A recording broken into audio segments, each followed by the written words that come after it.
کہاں مرنا ہے یہ دنیا میں ہمیں کون رہا جو حق ہے آخرت کی تیاری اللہ کی بارگاہ میں حساب نہیں دے سکتے دعا کرو بے حساب بخشے سو سے پاک ان کا ذکر آپ نے سنا کعبے کا خلاف کر کے کہتے اللہ اگر عبدالقادر کے اعمال تیری بارگاہ میں قبولیت کے لائق نہیں ہے تو قیامت میں عبدالقادر کو اللہ اٹھانا یہ وہ لوگوں کی خشیت غوث اعظم داڑھی پکڑ کر راستوں کو روکے اللہ کے خوف سے آپ دیکھیں غوث پاک نے اپنا کوئی گھر نہیں بنا بہت مالدار تھے غوث روزانہ نیا لباس پہنتے تھے اور اتنا قیمتی پہنتے تھے کہ اتنا بادشاہ وقت کوئی محسوس نہیں آتا تھا اتنا قیمتی پہنتے تھے اور آپ ان کو روکے داڑھی پکڑ کے اللہ میں تجھے تیری بارگاہ کے اندر جب وہ کیا جواب دوں گا جب تم اس سے سوال پوچھے گا حساب لے کر کیا جواب اور یہ نیا نفس کے لیے نہیں پہنتے تھے بہانہ تھا آج میں پہنوں گا کل کسی غریب کو پہنا دوں گا اس نیت سے نیا پہنا یہ فکر تھی فرماتے ہیں کہ نیکیوں کے دفتر کو میں نے الٹ پلٹ کر دیکھا کھانا کھلانے سے بڑی کوئی نیکی مجھے نظر نہیں سرکار غوث اعظم فرماتے ہیں میرا دل چاہتا ہے کہ میں اللہ کی مخلوق کو کھلاتا ہوں کھلانے میں بڑی دلچسپی تھی خدا نے ان کی یہ تمنا یوں پوری کی کہ جہالوی کے نام پہ آج بھی دنیا کھاتی نظر جاؤ ہر ولی کا اس تاریخ پر منایا جاتا ہے لیکن یہ کیا غوث اعظم ہے 17 تاریخ کو کرو تو 11ویں ہی ہے 15 کو کرو تو 11ویں ہی ہے 21 کو کرو تو بھی 11ویں ہے 20 کو کرو تو بھی 11ویں ہے ارے ابھی 11ویں کا مہینہ نہیں ہے لیکن پھر بھی غوث اعظم کی محفل سجی ہوئی لیکن پھر بھی وہ روتے تھے ہم جرائم کر کے بھی ہمیں رونا نہیں آتا آخرت کے بارے میں ہم لوگ کیا سوچتے ارے مولانا چھوڑو یہ مولانا لوگ کی پرانی سب باتیں ہیں اور جو ہوگا دیکھا جائے گا اللہ کریم ہے بخش دے گا اللہ رحیم ہے بخش دے گا اللہ غفار ہے بخش دے گا میں نے کہا بالکل وہ کریم بھی ہے رحیم بھی ہے غفار بھی ہے لیکن یہ مطلب نہیں ہے جو آپ مطلب نکالیں رحیم کریم غفار بے شک ہے کیوں سیدہ عائشہ صدیقہ کو نہیں پتا تھا کہ وہ غفار ہے سیدہ عائشہ صدیقہ کون ہے جس کے بستر پہ قرآن نازل ہوتا ہے وہ اما عائشہ صدیقہ ہے جب مغفرت کی دعا کرتے ہوئے روتی تھی تو دوپٹے سے آنسو پوچھتے پوچھتے دوپٹہ بھیگ جاتا تھا صبح کو دوپٹہ ایسے نچوڑا جاتا تھا جیسے کپڑے دھل کے نچوڑے جاتے پانی کے بعد اما عائشہ کے آنسو ایسے نچوڑے جاتے تھے کوئی مبالغہ نہیں کر رہا ان کی سیرت پڑھ کے دیکھ لیں میری بہنوں کا حال یہ ہے کہ اللہ اکبر اللہ اکبر لا الہ الا اللہ معافی چاہتا ہوں اپنی بہنوں سے برا مت ماننا یہ واضح و نصیحت کی محفل ہے اس میں ہر بات کہی جائے گی ناپاکی کے عالم میں بچے کی ولادت کے بعد 40 دن تک نمازیں چھوڑ دیتی ہے 8 دن تک کے پاک ہونے کے بعد بھی ناپاک کی بغیر غسل کے رہتی ہے اور پھر ان کو گھمنڈ ہے کہ ہم جنت میں جائیں جس کے بستر پہ قرآن نازل ہوتا ہے ایسی پاکیزہ جس کی تطہیر میں جس کی پاکیزگی اور جس کی عظمت و عصمت کی شان بیان کرنے کے لیے اللہ نے سورہ نور کی آیتیں نازل فرمائی ہیں جس کی طہارت اور پاکیزگی اللہ بیان کرے وہ اللہ اکبر خدا جس کی پاکیزگی کا اعلان کرے وہ سیدہ عائشہ صدیقہ رضی اللہ تعالیٰ عنہ رات پر روئے مغفرت کی دعا کرتے ہوئے اور جن کی زندگی میں کوئی نماز ہی نہیں جنہیں یہ بھی نہیں پتا کہ ظہر اور جمعہ کے مسائل کیا ہیں عورت کے لیے ان کو گھمنڈ ہے کہ ہم تو جنت میں جائیں گے اللہ کرے تم جنت میں جاؤ سب جاؤ بے حساب جاؤ تمہارے سب کے میں بھی جاؤں لیکن بڑی معذرت کے ساتھ اتنی سستی نہیں ہے میرے بھائیوں جنت اور میری بہنوں سیریل دیکھ کر کے وقت گزار رہے ہو عورتیں باریک اور پتلے لباس پہن چکی ہیں دوپٹے کو مفلر بنا چکی ہے عورتوں کو نہیں پتا اللہ کے رسول علیہ السلام ان عورتوں کا عذاب یاد کر کر کے روتے تھے ایک دن سیدہ فاطمہ الزہرا نے پوچھا بابا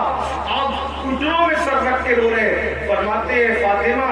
میں نے شب معراج عورتوں پہ جو عذاب ہوتے دیکھا وہ یاد کر کے مجھے آنسو آ رہے میں رو رہا ہوں کہ عورتوں کو حال یہ تھا کہ ان کو ان کے بالوں سے جہنم کے اندر عہدہ لٹکایا گیا عورتوں کو باندھ کر جہنم میں عہدہ لٹکایا گیا تھا اور ان کے سر جیسے کھول رہے تھے جیسے چولہے پہ ہانڈی کھولتی ان کے سر کھولتے میں نے دیکھا میں کیوں نہ رہوں فاطمہ ان عورتوں کا عذاب مجھے رلا رہا ہے میری بہنوں جہنم کا عذاب بھی کچھ کم نہ تھا کہ جہنم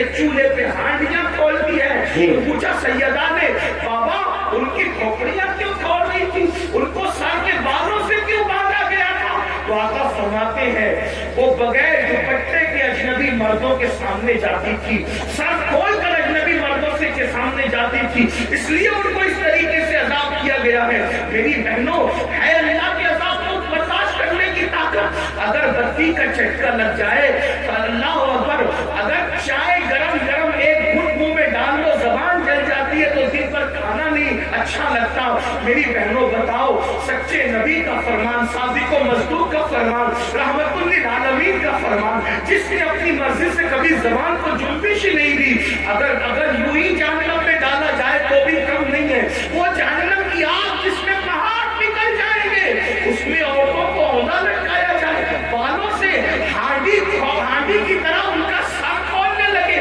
کھوپڑیاں کھولنے لگے۔ وجہ کیا؟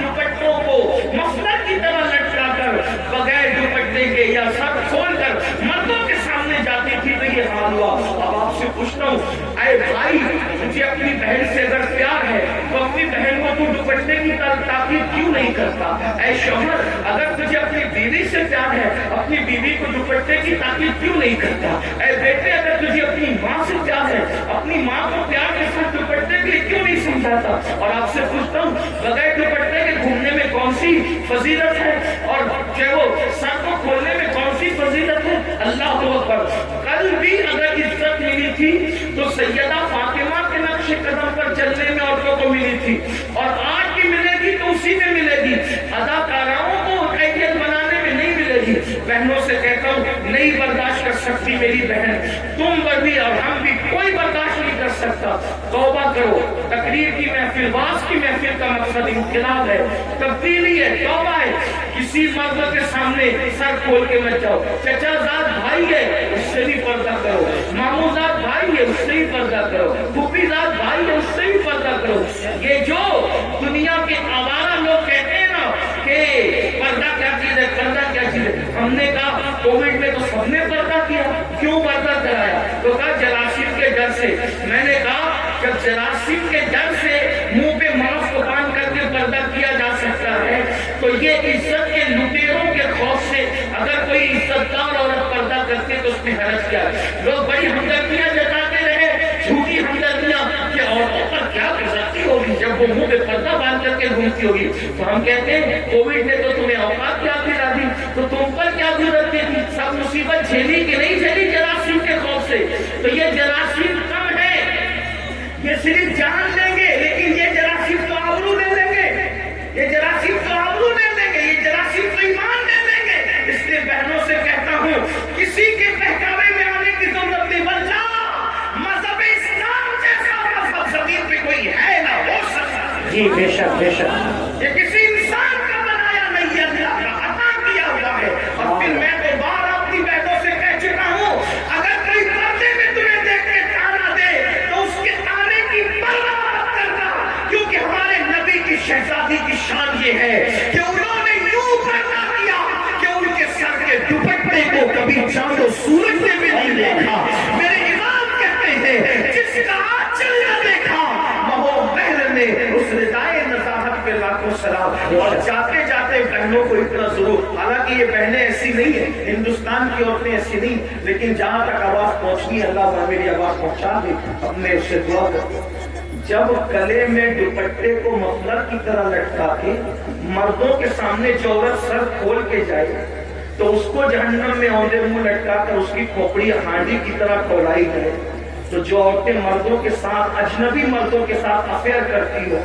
ناجائز تعلقات بناتی ہو اور پارکوں میں گھومنے جاتی ہو، فلموں میں جاتی ہو، اجنبی لڑکوں سے دوستیاں رچاتی ہو، اس عورت کا کیا حال ہوگا؟ صرف سر کھلے گئی، توجہ کریں، صرف سر کھلے گئی یہ حال ہوا۔ تو جس نے اپنی آبروئی بیچ دی اس کا کیا؟ اس لیے یہ دنیا ہے، دنیا سے بڑھ کر بے وفا کوئی چیز دیکھی نہیں۔ میری بہنوں، آپ کو مشورہ ہے، تاریخ پڑھو، جن عورتوں کو ہلدی اور چندن اور دودھ سے نہلایا جاتا تھا، جن کے بالوں میں موتی پروئے جاتے تھے، جن کے گھگرے اور جن کے لباس کو اٹھانے کے لیے درجنوں کنیزیں پیچھے پیچھے چلا کرتی تھی، جن کو پنکھا جھلنے کے لیے درجنوں کنیزیں کھڑی رہتی تھی، جاؤ ڈھونڈو ان کی قبروں کا نشان ملے تو ہمیں بھی بتاؤ، ہے ان کی قبروں کا نشان؟ ہلدی چندن دودھ میں نہانے والی عورتیں، ہے ان کی قبروں کا نشان؟ لاؤ بتاؤ کہاں ہے؟ کون ان کا نام لکھا ہے؟ فلاں بیگم فلاں بیگم فلاں بیگم، نام لوں گا تو لوگوں کو تکلیف ہوگی، کہاں ہے ان بیگموں کے جن کے لیے بڑی بڑی عبادتیں یاد کرنے والی؟ کہاں ان کے نشانات قبروں کے؟ کون ہے ان کی قبروں کا فاتحہ پڑھنے والا؟ بتاؤ کون ہے ان کا نام لیوا؟ بتاؤ کچھ نہیں بچا، لیکن وہ سیدہ کائنات، وہ محبوبہ کائنات، وہ ملکہ فردوس کریم، وہ حسنین کی امی جس کے گھر میں 3 مہینے تک چولہے نہیں جل گئے تھے، جس نے 17 پیمن والا دوپٹہ پہنا، جب تک وہ پرہیزگاری اختیار کی، خدا نے وہ مقام عطا کیا کہ آج بھی چبانا خبیر، جب تک نام فاطمہ نہیں لیتا اس وقت تک خطبہ مکمل نہیں۔ بے شک، سبحان اللہ سبحان اللہ۔ سیدہ فاطمہ تو پھر بھی بنت رسول ہے، حضور کی شہزادی ہے۔ رابعہ کی اصلی کیا ہے؟ ان کے باپ کا نام لوگ نہیں جانتے، ان کی امی کا نام لوگ نہیں جانتے، ان کا نسب نہیں جانتے، لیکن جب رابعہ کا نام آتا ہے عزت سے سر جھک جاتے ہیں۔ کیوں؟ اس لیے کہ اس خاتون نے پرہیزگاری تقوی اختیار کیا، تو پتہ چلا دنیا کے زیور، دنیا کی دولت، دنیا کا مکان سب کچھ نہیں، آخرت کی تیاری کرو، آخرت میں جو کامیاب ہو گیا اصل وہی کامیاب ہے، ورنہ ایک ایسی ناکامی ہوگی کہ پچھتانے سے کام نہیں چلے گا۔ قرآن کہتا ہے وَلْتَنْظُرْ نَفْسٌ مَّا قَدَّمَتْ لِغَدٍ، آخرت کے لیے کیا تیاری کی ہے۔ آخری رسول اللہ کا ایک فرمان دل پہ لکھ لو، اللہ کے رسول علیہ السلام فرماتے ہیں، حدیث سن لو، 40 سال سے زیادہ اگر کسی کی عمر ہو جائے، مفہوم پیش کرتا ہوں، سن لو، اسی پہ بات پوری ہو رہی ہے آج۔ 40 سال سے زیادہ کسی کی عمر پوری ہو جائے، نہ اس کے پاس توبہ ہے اور اس کے گناہ اس کی نیکیوں پر غالب ہے، یعنی نیکیاں کم کرتا ہے، گناہ زیادہ کرتا ہے اور توبہ بھی نہیں کرتا، آقا فرماتے ہیں وہ اپنے آپ کو جہنم کے لیے تیار ہے۔ تیار ہو جاؤ جہنم کے لیے، جہنم کا وہ عذاب جس میں پہاڑ بھی پگھل جائے، جہنم کا وہ عذاب جس میں فرشتے جو عذاب دینے کے لیے وہ گونگے اور بہرے ہیں، وہ ماریں گے تو آواز بھی آپ کی چیخ پکار کی لوگوں کی سنائی نہیں دے گی،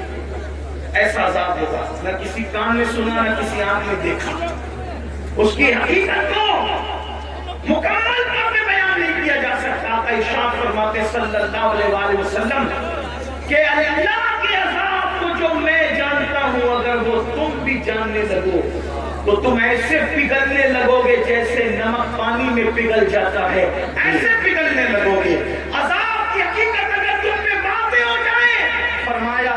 تم گوشت کھانا چھوڑ دو، اچھا لباس پہننا چھوڑ دو، مسکرانا چھوڑ دو، ہنسنا چھوڑ دو، اور تمہارا حال یہ ہو جائے کہ جنگل میں پاگلوں کی طرح پھرتے رہو، کسی سے بات چیت نہ کرو۔ یہ ہے عذاب الہی پر پردہ ڈال کر کے جو ہے وہ اس کی حقیقت کی طرف اشارہ بھی کر دیا گیا اور ہمیں واضح طور پر بھی بتا دیا گیا کہ خدا کا عذاب برداشت کرنے کی طاقت نہیں ہے۔ انبیاء روتے رہے، اولیاء روتے رہے، صحابہ روتے رہے، سیدنا صدیق اکبر جن کا یہ مہینہ چل رہا ہے 22 تاریخ کو ان کے وصال کا دن ہے، جمادی الآخر کی 22 تاریخ، صدیق اکبر کہتے تھے پرندہ کتنا خوش نصیب ہے، لوگ کہتے تھے پرندہ خوش نصیب ہے، آپ کہہ رہے ہیں آپ اتنے خوش نصیب ہے۔ فرمایا افسوس یہ پرندہ مر کے مٹی بن جائے گا، مگر ابو بکر کو اللہ کی بارگاہ میں جواب دینا ہوگا، رب کی بارگاہ میں حساب دینا ہوگا۔ افسوس ابو بکر کہاں سے لائے گا جواب دینے کی طاقت، اللہ کی بارگاہ میں منہ کھولنے کی طاقت کہاں سے لائے گا۔ فاروق اعظم کہتے تھے کاش میں پرندہ ہوتا اور کوئی ذبح کر کے کھا لیتا اور میرا قصہ تمام ہو جاتا، بولا بسرا ہو جاتا